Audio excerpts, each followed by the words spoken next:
How to clear cache in Cici. In this video, I'm going to show you how I can remove all the temporary files. First of all, navigate to the place where the app is located. Now simply tap and hold onto it. Here on the top, you can see this eye icon. Simply tap on this eye icon. So we in this app info. In other mobile devices, you can directly go to settings and open app info. Now here on the right bottom, tap on clear data.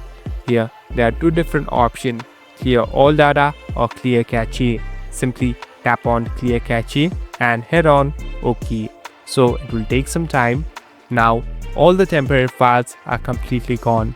Now we can restart the app and there won't be any lags too. Thank you for watching this video. I hope this video will help you.